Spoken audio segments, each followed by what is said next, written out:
From the Empire State to the Golden Gates, this is Quad Radio USA. Cool. Oh, yeah. Now, with all the dirt from the world of ATV motocross and GNCC racing, here's Mr. 10 Seconds, Rodney Tomlin. Good. Hi, I'm Max Lindquist, number 2, this year's pro rookie in ATV motocross, and very excited to get the season started and see what it holds.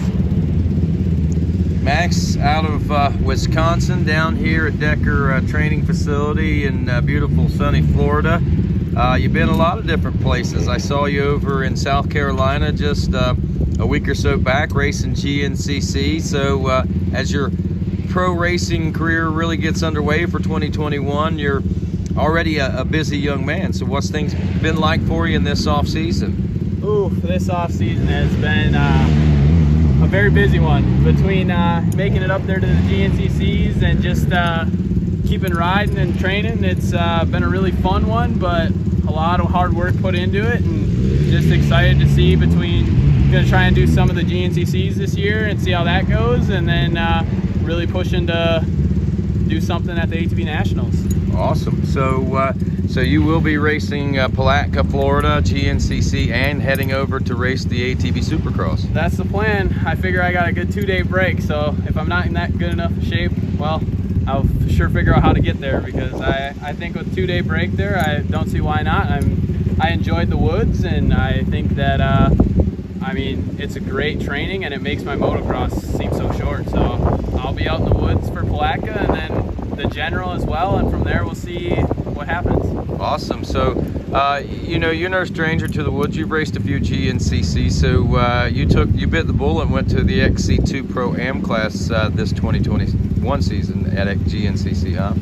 Yeah, I mean, I ran it on a stock machine last year twice and did the A class and felt pretty confident in there, and just with going pro on the motocross side, I figured it was only right if I jumped up to the XC2 side where I knew a couple of the guys I raced with were, and none of those steps, even jumping to the pro class, I'm not a person that gets real intimidated or worried about it, and I just go out there and ride my race, and so far it's worked out pretty good for me. Yeah, so here I haven't seen you at Decker's. This is the first day. I've been here a couple of days. So what has your winter consisted of? Have you spent a lot of time at home back in Wisconsin and just getting on the road, or how's that all working out? So I had an injury this off season, you know, the AC separation in the shoulder. So I was at home a little longer than I would have liked. I got down to Florida here late January and started riding. I've been staying at ATVMX, and I just travel from there. Just been doing a lot of rowing, biking, and then staying on the machine as much as possible. Just riding 4 or 5 days a week, and just putting in the time and getting comfy on these things again. Still on the same program as last year, I kind of called you a protege of the champion Chad Weenan, but you're part of that Weenan Motorsports program? Yes, sir. Still sticking with Chad. We're still real tight. I mean, we still ride together all the time. Started my own deal with ML2 Motorsports, but still riding for Weenan and still be teammates there and all that. So pretty much same deal, same bikes. I mean, pretty much the same setup, just hoping to make it a little faster. Great. So new year, you know, you're a rookie, and you know, traditionally the last handful of years we've seen 1, maybe 2. If we get 3 or 4, we think, wow, what a rookie class. I think we've got like 8 or 10 guys that have stepped up for the 2021 season. Kind of intriguing in a way, I think, to be part of such a big rookie class, huh? Yeah, no, I think it's really cool, and I mean, I think it's great for the sport. I mean, I think our pro class has been pretty small lately, and I think we might finally get some qualifiers and such, so I think that would be really cool to see and be a part of. So what are you looking for out of this 2021 season? I mean, just to stay consistent, stay smooth, and be the best rider I can be. I mean, obviously, every time I hit the track, you're looking to win. I mean, I feel like you shouldn't line up unless you're there to win, but a top 5 would be great. I'm a rookie, and you're gonna have your bad days and good days, and I'm hoping on those days I can stay pretty consistent, keep my head up, and just stay in that top 5. And I'd like to finish the season out in the top 5 and go anywhere from there. So yeah, I mean, that's really, besides wanting to get in the top 5, I have no expectations, which is great. But at the same time, I put a lot on myself because I believe that unless you push yourself, you know, you're not going to get yourself any better unless you're pushing yourself. So I definitely have some personal goals that I'd like to achieve, but mainly just finish the season out in the top 5. So what advice has Chad Wienen given you as I guess a mentor, so to speak? Mostly just be smooth, like ride your laps. Don't worry about where you're at, who's around you, you know. And I took that into Pro-Am and it worked really good there, and just really being consistent and worried about yourself and what you're doing, and just let the cards fall where they fall. Yeah. So, and it's worked for him, it seems like. It's working for you, it seems like. Competition, speed-wise, have you had a chance to gauge yourself against the guys other than a little practice with Chad? Yeah, I mean, I feel good where I'm at. Obviously, you know, Chad's the man, you know. He's the guy to beat. So we have fun together because we both push each other and make practice really fun. And obviously, I tell him all the time he's getting older, and I'm just a young guy coming up. So eventually, it's going to happen. I'm going to get to beat him, but he says it's not going to be for a few years. So I'm hoping I can make it shorter than he wants it to be. So we have a fun time with that. If I told you I heard a rumor that you're turning faster laps than him at Waldo, would there be any truth to that? I stay out of the political side of it. Maybe, maybe not. I just know that at the end of the day, it's not one lap that's going to win me the race. So I need to stay consistent for all of them, and he's got that figured out better than anyone. I like how you answer that. Maybe, maybe not. So if I was to say, if I was to think, okay, that's a yes, he turns some faster laps at times and Chad, I guess the consistency is what you got to go after, right? Yeah, I mean, yeah, is it cool if you can turn a faster lap? I think it's great. I think it's awesome, but the fastest qualifier doesn't always win every race. So, I mean, maybe I did, maybe I didn't. I don't know who said that or not. I don't know if he'd agree with it either, but if I did, great. If I didn't, I guess we'll find out when round 1 hits. So that's where I'm at with it. I stay out of all that. Well, that's probably the best place to be. Yep. Well, anything you want to talk about, anything you want to mention that I haven't had a chance to talk with you about? Not really. I mean, just obviously had my first GNCC there, and that was a blast. To finish up on the podium, I had no clue, and it definitely kind of hooked me. So I wasn't planning on doing as many as I'm going to try and do. So we'll see how it goes here in Palatka, and I'll go from there. But I would like to at least make 8 to 10 of them this year, and just really give it my all and see what I can do in that world, because I think it's just as beneficial as it is for me to be on the motocross track. I think it all cross trains and it's all similar, so I think it's a really good thing to be universal and be able to do them both. There you go. Good luck. Thank you, sir.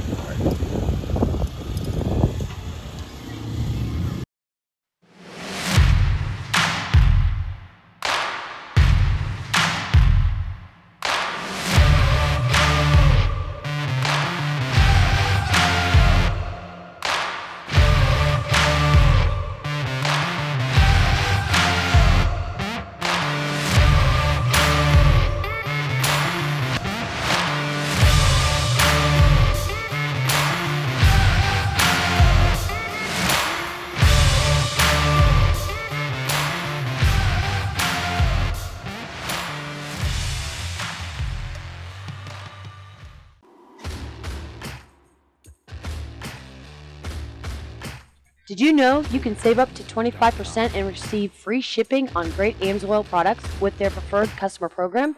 AMSOIL also has special pricing arrangements and free shipping for commercial accounts such as trucking companies, loggers, landscapers, and businesses like yours. Or if you have a business and would like to begin selling AMSOIL products, you could qualify to participate in the AMSOIL retail account program.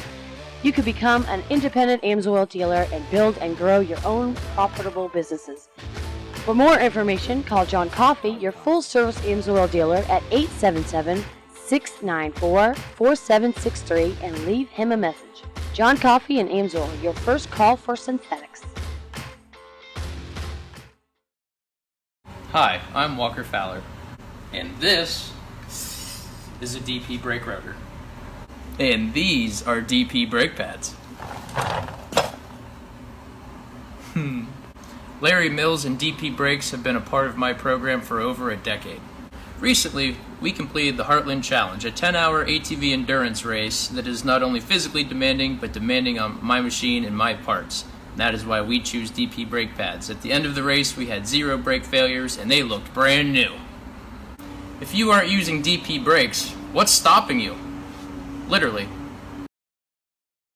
Hi, this is Stephanie from JSR Moto Designs. JSR Moto Design specializes in replacement Nerf bar nets for all makes and models that can be fully customizable to your needs. Our custom apparel can be specifically designed for your race team. We can help make what you wear personal on and off the track, including embroidered or printed hoodies, jackets, t-shirts, hats, jersey lettering, butt patches, and more. Check us out at jsrmotodesigns.com or find us on Facebook and Instagram.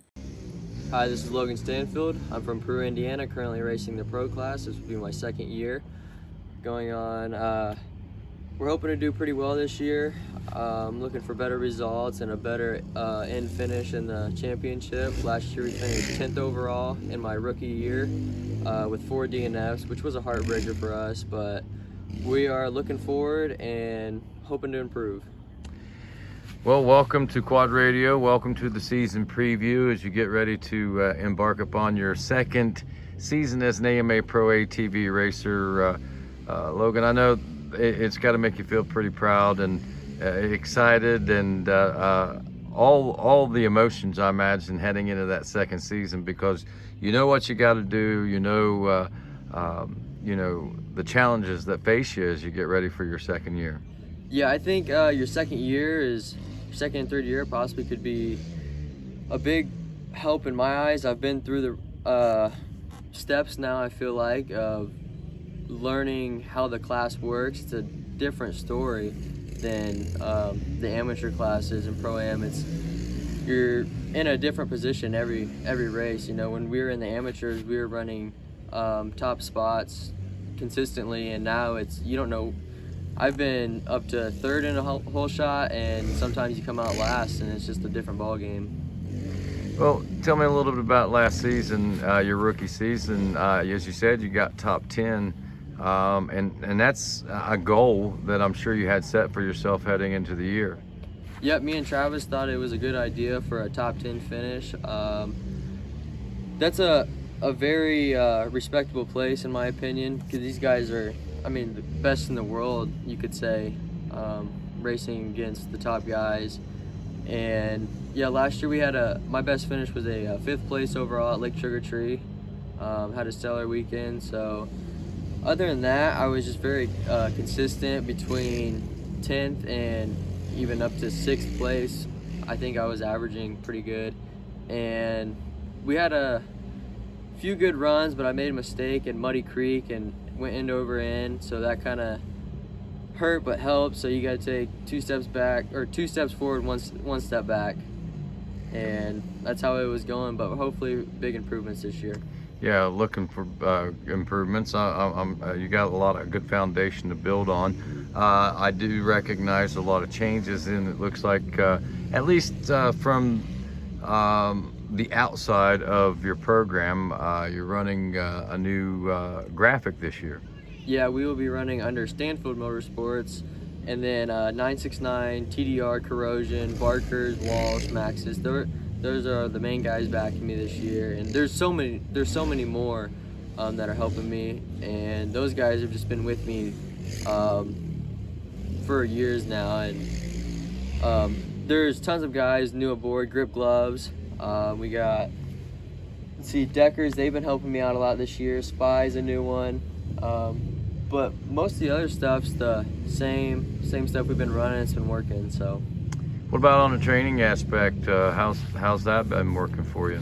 Pretty good. We haven't really switched up training much. I've just been hitting as hard as I can, as hard as my body lets me, with my recent injuries from breaking my back in 2017, and that's really the one that bothers me the biggest. Is it just kind of throws me off some days, I guess. A little lingering, I guess.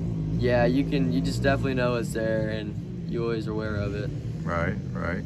So after the first season, your rookie season in AMA Pro ATV, You've had the off season to put it all into perspective. I'm sure you had a lot to work on. What's the main thing that you've been focusing on this off season? The main thing was kind of like a strength control. You know, I feel like I could be faster if I could maneuver my bike a little better. So we've been working on strength and overall speed, corner speed. That's my biggest goal right now. And what are your objectives for the 2021 season? I haven't really set any final goals. I'm just kind of looking to see how I am after the first race, and then that's when I'm going to set my goal. I'm hoping for be around the 5th position. Wow. And like you say, you've put some time in. You're down here at Decker Training Facility. This seems to be a pretty good training ground. You've got a lot of people to work with around here, it seems like. Yeah, it's pretty cool. We have Chad, Max, Alan's been down here, obviously Decker, Wesley, Salinas, Vince, and there's 20 plus quads it seems here right now, and it's kind of nice. You know, you're getting a realistic track to train on for the Nationals. Yeah, that's one thing that I've definitely noticed. It's certainly an ATV friendly facility. I mean, even though there's 2 wheels out here, and I love this facility. You know, it's just amazing. Out in the middle of nowhere, but at the same time, that means no distractions, right? I mean, we're an hour from what is that? Panama City Beach. Yeah, I'm an hour from there, but you know, there's really no distractions out here. It's training and riding and focusing on what's to come, I guess. Huh? Yeah, it's a really good place to just focus on yourself. We eat, sleep, and drink motocross right now, and I think it's a good thing for us to start out and really get through the grit. So, new season, a lot of rookies coming in this year. I'm sure you've heard the rumor. I saw the roster myself. There's 27 different pro licenses, I understand. Alan may be opting to sit the season out, and we've got a couple of riders that may not hit the entire season. I know we've got some visitors coming over from Italy.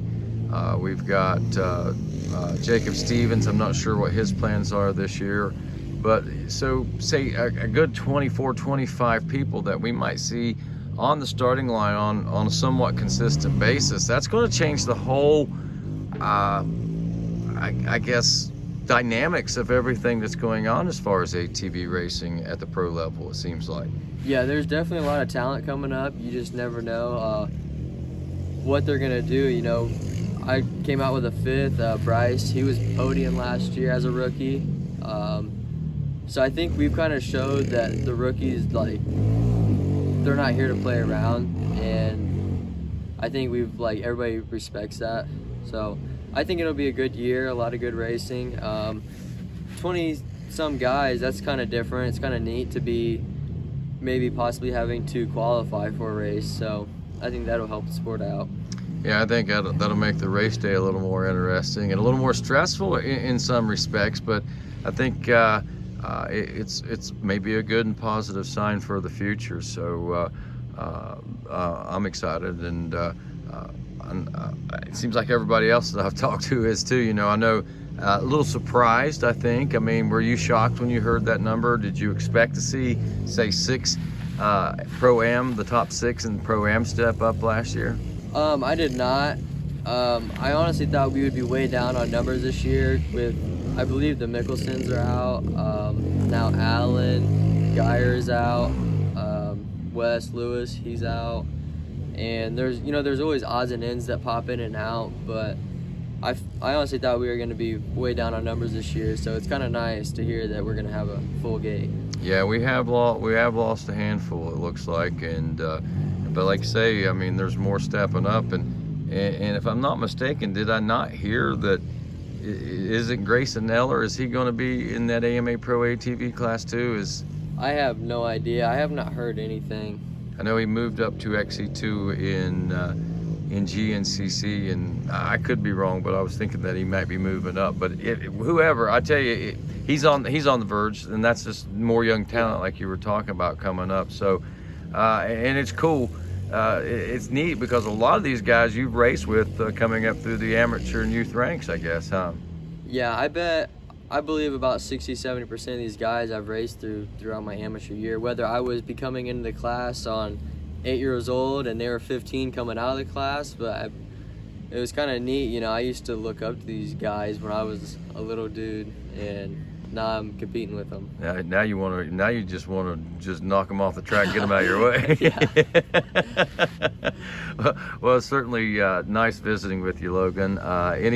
Anything you want to talk about? Anything I didn't have a chance to ask or mention that you would like to make sure we get a chance to talk about? Not particularly. I would just like to thank everybody that's helping me out